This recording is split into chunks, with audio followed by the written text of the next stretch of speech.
अस्सलाम वालेकुम वरहमतुल्लाह। हिलैम्पियम books YouTube channel की जानब से आप सबकी खिदमत में एक नई वीडियो के साथ हाजिर हूँ। मीज़ान बैंक से ओवरसीज़ पाकिस्तानी लोन किस तरीके से ले सकते हैं, उसके लिए शराइत क्या हैं, क्या क्या रिक्वायरमेंट्स हैं, आपकी सैलरी कितनी होनी चाहिए और जितनी भी कंडीशंस थी, कितना लोन दिया जाता है, कैसे दिया जाता है, वो सारी डिटेल्स पे एक पहले वीडियो बनाई थी। उस वीडियो को अभी तक आपने नहीं देखा तो इस वीडियो को देखने से पहले उस वीडियो को ज़रूर देखिएगा। इसी वीडियो के डिस्क्रिप्शन में उसका आपको लिंक मिल जाएगा। उस वीडियो में इसकी मुकम्मल डिटेल थी। आज की वीडियो में आपको बताऊंगा कि मीज़ान से लोन लेने के लिए डॉक्यूमेंट्स कौन कौन से रिक्वायर्ड होते हैं और कौन सा फार्म होता है जिसको हमने फिल करना होता है, वो फार्म कहाँ से मिलता है, और उसके अलावा जो जितने भी इसके लिए डॉक्यूमेंट्स हैं उन सारे डॉक्यूमेंट्स के बारे में आपको डिटेल से बताऊंगा। वीडियो की जानिब जाने से पहले मैं आपसे एक चीज जो है वो क्लियर करना चाहता हूँ। आप जैसा कि आप सब जानते हैं कि हम ओवरसीज पाकिस्तानियों के लिए जो है वो वीडियोस बनाते हैं जिसमें स्पेशली जो है बैंकिंग के रिलेटेड, पासपोर्ट के रिलेटेड और शनाख्ती कार्ड के रिलेटेड वीडियोज होती हैं। तो बैंकिंग के रिलेटेड वीडियो होती है तो बहुत ज़्यादा लोगों के मैसेज आते हैं कि आप लोन के बारे में भी कोई वीडियो बनाएं। तो लोन के बारे में वीडियो बनाने का हरगिज़ मतलब ये नहीं है कि मैं आपको बोलता हूँ कि आप लोन लें। आपने करना वो है जो आपको बेहतर लगे। लोन में सूद भी हो सकता है और नहीं भी हो सकता। जो कन्वेंशनल होता है वो तो 100% है। अब इस्लामिक रूल्स के मुताबिक बैंक कहता है कि हम इस्लामिक रूल्स के मुताबिक चलते हैं। आप किसी उलमा से इस चीज़ पे डिस्कस ज़रूर कर लीजिएगा। मेरा काम जस्ट आपसे इंफॉर्मेशन शेयर करना है कि बैंक ने इस तरह बोला है कि इस तरह आप अप्लाई करें, और बैंक ने ये शराइत रखी है, यानी कि जो बैंक ने शराइत रखी हैं, जो तरीकाकार है, क्या डॉक्यूमेंट चाहिए। मेरा जस्ट काम ये है कि आपसे इंफॉर्मेशन शेयर कर दूं। अगर इंफॉर्मेशन शेयर नहीं करूंगा फिर भी आप कंफ्यूज होंगे, आपके मैसेज आएंगे कि ये जो लोन सिस्टम है ये है क्या। तो अगर इस पे वीडियो बना दूंगा तो आपको बेहतर पता चल जाएगा कि ये क्या सिस्टम है, इसके रिक्वायरमेंट क्या क्या हैं। ये मीज़ान बैंक की वेबसाइट है, आप खुद भी इस वेबसाइट को ओपन कर सकते हैं। इसका लिंक भी मैं वीडियो के डिस्क्रिप्शन में दे दूंगा। यहाँ पे बाकी सारी यहाँ पे क्या क्या रिक्वायरमेंट है, फीचर्स क्या है, कितना लोन मिलता है और उसके अलावा किस किस चीज़ के लिए लोन मिलता है, घर के रिलेटेड, यानी कि उस पर ऑलरेडी डिटेल से वीडियो थी, वो देख लीजिएगा। तो यहाँ पे इसी वेबसाइट पे अगर हम नीचे आएंगे तो यहाँ पे आपको मिल जाएगा download list of required document. यहाँ पे एक ये है और दूसरे नंबर पे यहाँ पे डाउनलोड एप्लीकेशन फार्म। ये एप्लीकेशन फार्म भी आपको डाउनलोड करना होगा। इस फार्म को डाउनलोड करके आपने प्रिंट करना होगा। इस फार्म को डाउनलोड करके प्रिंट करने के बाद इसको आपने मुकम्मल फिल करना होगा। अभी ये आप प्रिंट करेंगे तो सब उर्दू में भी लिखा हुआ है और इंग्लिश में भी लिखा हुआ आपको मिल जाएगा कि इसमें क्या क्या लिखना है। तो उसके मुताबिक जो है आप इसको फिल कर लीजिएगा अच्छे तरीके से देख के।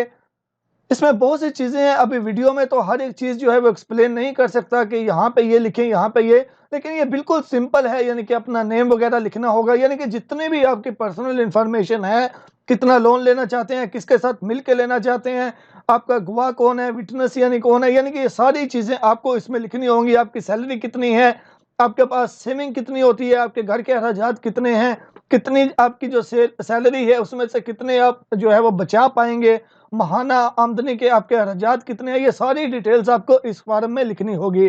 तो ये फॉर्म आप डाउनलोड कर लीजिएगा। इस फॉर्म को डाउनलोड करने का जो लिंक है तो भी आपको वीडियो के डिस्क्रिप्शन में मिल जाएगा। उसके अलावा डॉक्यूमेंट्स आ गए तो यहाँ पे ये डॉक्यूमेंट्स हैं जो कि नॉन रेजिडेंट्स पाकिस्तानियों के लिए हैं, जो जो चाहिए उनके लिए। तो यहाँ पे हम देखते हैं कि क्या क्या डॉक्यूमेंट्स हैं। सबसे पहले नंबर पे है कि जो एप्लीकेशन फार्म हमने फिल करना है, जो कि ये फार्म है, ये फार्म आपने फिल करना है। पहला नंबर वो हो गया। दूसरे नंबर पे आ गया आपका शनाख्ती कार्ड है, आपका नाइकोप है, यानी कि CNIC है, नाइकोप है, यहाँ पे POC है। CNIC, नाइकोप, POC तीनों में से जो भी आपके पास है उसकी दोनों साइड की पिक्चर लेकिन वैलिड होना चाहिए। उसके बाद जो को एप्लीकेंट है, को एप्लीकेंट यहाँ पे एक चीज़ ये भी क्लियर करता चलूँ, जो नॉन रेजिडेंट्स पाकिस्तानी लोन के लिए अप्लाई करेंगे उन्होंने अकेले नहीं लेना, उन्होंने किसी को साथ में अपने शरीक यानी कि पार्टनर कोई बना के पार्टनर के साथ लोन लेना, और जो दूसरा उनका शरीक होगा इसके साथ वो पाकिस्तान में मौजूद होना चाहिए। यानी कि दो बंदे मिलके लेंगे, एक ओवरसीज में जहाँ पे भी है और दूसरा बंदा पाकिस्तान होना चाहिए। तो ये तीसरे नंबर पे यानी कि जो आपका पार्टनर होगा उसके शनाख्ती कार्ड की पिक्चर होनी चाहिए। उसके बाद 2 पासपोर्ट साइज कलर फोटोग्राफ, दो आपकी यानी कि पिक्चर्स होनी चाहिए कलर, जो कि आपकी भी होनी चाहिए और आपका जो शरीक है उसकी भी होनी चाहिए 2 पिक्चर्स। उसके बाद 5वें नंबर पे आ गया एम्प्लॉय सर्टिफिकेट। अब आपके पास सर्टिफिकेट होना चाहिए यानी कि सैलरी सर्टिफिकेट। उसके ऊपर तीनों चीज़ें मेंशन होनी चाहिए। कितना मतलब कि आपका जो एग्रीमेंट है उस कंपनी के साथ वो कितने साल के लिए है, 2, 3, 4, 5।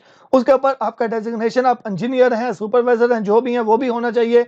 और उसके बाद उसके ऊपर सैलरी भी होनी चाहिए। और उसके बाद जो मेन चीज़ है, जो आपका सैलरी पेपर होना चाहिए यानी कि सर्टिफिकेट होना चाहिए, वो आपने एम्बेसी से अटेस्ट करवाना होगा। यानी कि अगर सऊदी अरेबिया में है तो रियाद एम्बेसी या जद्दा एम्बेसी, या फिर अगर आप किसी भी कंट्री में हैं तो उस कंट्री में आपको लाजमी तौर पे वो अटेस्ट करवाना होगा। अटेस्ट नहीं है तो आप नहीं कर सकते अप्लाई, उसको अपने लाजमी तौर पे अटेस्ट करवाना होगा एम्बेसी जाके।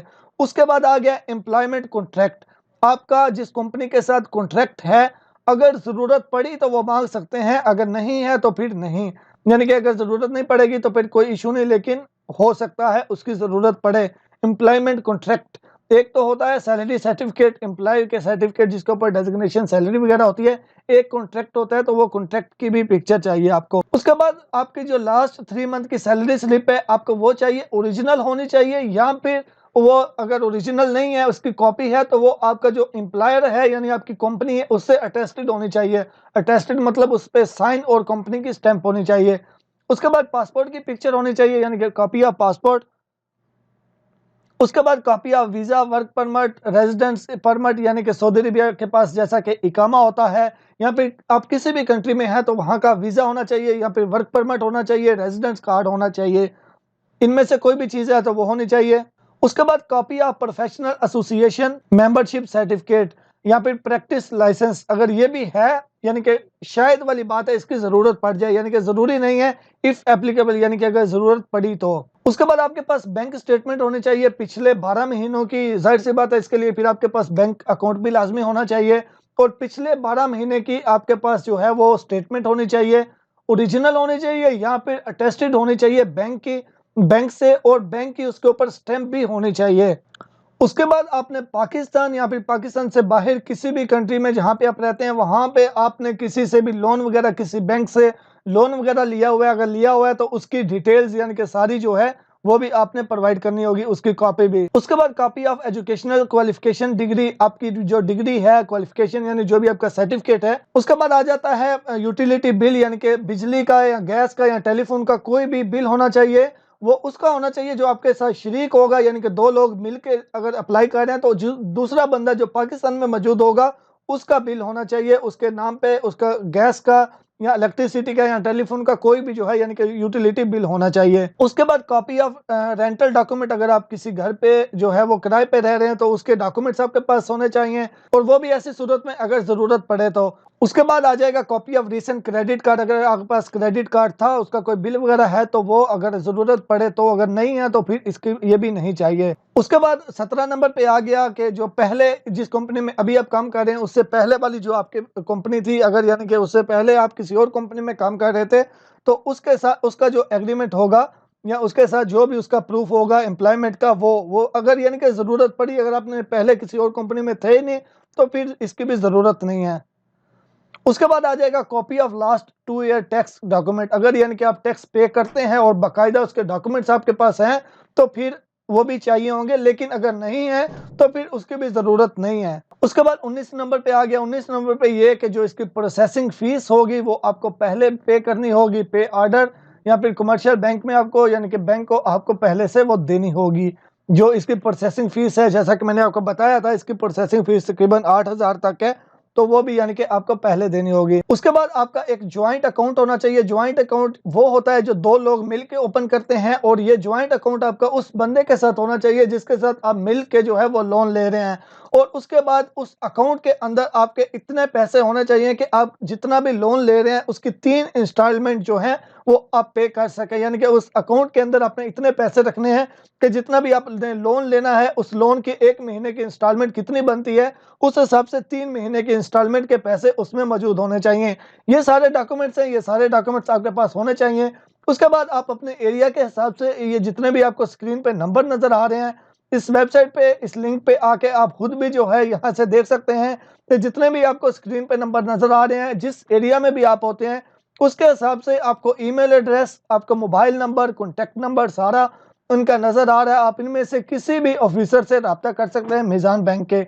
इसमें ये हर सिटी के हिसाब से आपको मिल जाएगा, तो इसमें से जो भी आपका सिटी है तो आप उस हिसाब से, जो आपका सिटी है, आपके सिटी में जो भी इनमें से है, या फिर आपका अगर सिटी इसमें नहीं है तो आपके करीब तरीन जो भी सिटी है आप उनसे राब्ता कर सकते हैं जो आपको स्क्रीन पे नंबर नजर आ रहा है। इनसे आप राब्ता करके तो और भी आपको कोई भी इंफॉर्मेशन चाहिए हो तो आप इनसे ले सकते हैं। तो उम्मीद करता हूँ आपको वीडियो अच्छी लगी होगी। आपका कोई भी सवाल है इसके बारे में, आप अपनी कोई राय देना चाहते हैं, कमेंट्स बॉक्स में जरूर दीजिएगा। दुआ में याद रखिएगा। अल्लाह हाफिज।